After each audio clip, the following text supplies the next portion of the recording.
علیکم ورحمۃ اللہ وبرکاتہ۔ آج ایک سوال ہے اہل علم لوگوں سے، عوام الناس سے۔ علماء تو میرے سروں کا تاج ہے۔ اعوذ باللہ من الشیطان الرجیم۔ حرمت علیکم المیتۃ والدم ولحم الخنزیر۔ یہ جو آیت ہے اس میں بتایا جا رہا ہے کہ حرمت علیکم المیتۃ والدم ولحم الخنزیر وما اہل لغیر اللہ بہ۔ تو اس میں بتایا گیا ہے کہ تم پر حرام کیے گئے ہیں جو جانور اپنی موت آپ مر جائے، یا گلا گھونٹ کر مار دو، یا خود اپنی موت آپ مر جائے، اور اس کا خون، اور خنزیر، اور وہ جو جس چیز پر اللہ کا نام نہ لیا جائے، چاہے وہ جتنی خوشبودار کیوں نہ ہو، وہ بھی حرام ہے۔ تو جب ہم مچھلی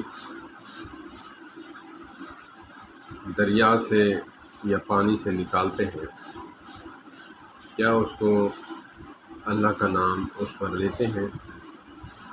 پراپر ذبح کرتے ہیں جیسے باقی جانوروں کو ذبح کیا جاتا ہے؟ اگر کسی کو معلوم ہے تو مجھے کمنٹس باکس میں بتائیں، اس کو کیسے ذبح کیا جاتا ہے، اس کو کیسے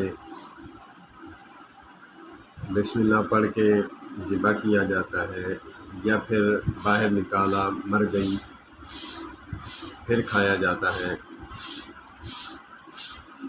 کیونکہ قرآن پاک میں مردار جانور جو ہے وہ ہمارے لیے حرام کیے گئے ہیں۔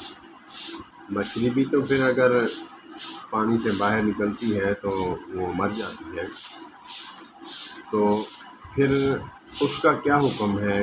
کیسے اس کو ہم،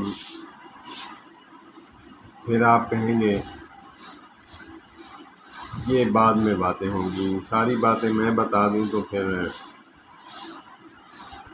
مجھے کمنٹ باکس میں بہت ہی ادب و احترام سے، اگر ادب و احترام سے کمنٹس کریں گے تو اچھی بات ہے، اگر کچھ دائرہ کار سے ہٹنے کی کوشش کریں گے تو پھر ان کا اپنا ہی نقصان ہے، میرا نہیں۔